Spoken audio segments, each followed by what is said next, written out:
नमस्ते सभी को। भृतहरि जी महाराज जी का वैराग्य स्तक से आज हम श्लोक लेते हैं। यावत् स्वस्थमिदं शरीरमरुजं यावज्जरा दूरतो यावच्चेन्द्रियशक्तिरप्रतिहता यावच्छयो नायुषः आत्मश्रेयसि तावदेव विदुषा कार्यः प्रयत्नो महान् संदीप्ते भवने तु कूपखननं प्रत्युधमः किल्बिषः। भावार्थ समझते हैं। जब तक यह शरीर स्वस्थ है अर्थात रोग रहित है, जब तक बुढ़ापा हमसे दूर है, जब तक सभी इंद्रियों में शक्ति विद्यमान है और हमारी आयु बची हुई है, तभी तक बुद्धिमान व्यक्ति को चाहिए कि वो अपने आत्म कल्याण के लिए महान पुरुषार्थ करें। अन्यथा जैसे घर में आग लग जाने पर कुआं खोदने से कोई लाभ नहीं होता, वैसे ही मृत्यु काल में कुछ भी नहीं हो सकता। अर्थात आज के समय में देखा जाए तो बचपन से और हमारी वृद्धावस्था तक हम अपने जीवन के उद्देश्यों में लगे रहते हैं। बचपन में हम माता पिता हमारी सेवा इत्यादि करके पालन पोषण करते हैं, युवावस्था अध्ययन करने के लिए, फिर गृहस्थ जीवन, फिर उसके बाद हम वृद्धावस्था में चले जाते हैं।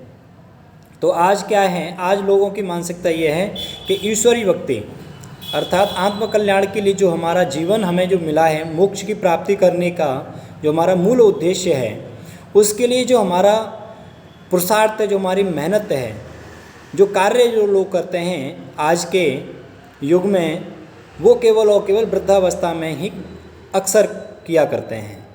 ये जो मानसिकता लोगों ने बनाई है, ये बहुत ही लोगों को दुख पहुंचाती है। क्योंकि कोई कार्य हमारे जब स्वभाव में है और वो कार्य हमारे जीवन का मूल लक्ष्य है उसको करना, तो क्यों ना उसे बचपन से ही हम अपने संस्कारों में उसको डाल के रखें। तो जब हम अपने बचपन में संस्कारों को डाल के रखेंगे, आत्मकल्याण के लिए प्रतिपल कार्य करेंगे अपने निरंतर अपने जीवन में, तो निश्चित ही हमें आनंद आएगा, सुख मिलेगा और हमारी आत्मा की उन्नति होगी। जब हम इस जीवन में थोड़ा थोड़ा करके अपनी आत्मा में उसकी आत्मा के विकृतियों को दूर करने के लिए, आत्मा का जो अज्ञान है उसे दूर करने के लिए हम उसमें ज्ञान अर्जित करेंगे, हम उसमें धीरे धीरे अपने परोपकारी कर्म करके, श्रेष्ठ कर्म करके आत्मा का कल्याण करेंगे, तो निश्चित ही हमें आत्म सुख मिलेगा। और आत्म सुख ही एक ऐसा है जिसमें व्यक्ति भरपूर आनंद प्राप्त कर सकता है।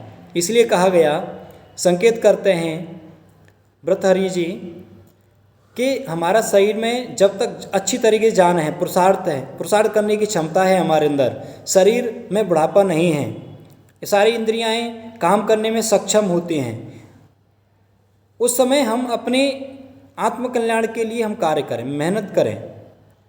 वो कौन कौन सी मेहनत करें, ऐसी कौन सी मेहनत हो जिससे हमारा आत्मकल्याण हो।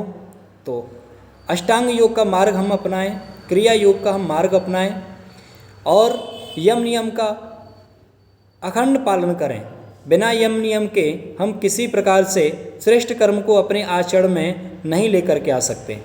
तो यम नियम का मार्ग विशेष रूप से अपनाएं, दूसरों की सेवा करें, पुरुषार्थ करें, सत्य बोलें, असत्य का त्याग करें, सेवा करें, सत्संग करें, असत्य का त्याग करें। जब हम सारी चीज़ों को, श्रेष्ठ कर्मों को, श्रेष्ठ गुणों को अपने जीवन में धारण करते हो, निश्चित ही हमारी आत्म सुख में प्राप्त होता है।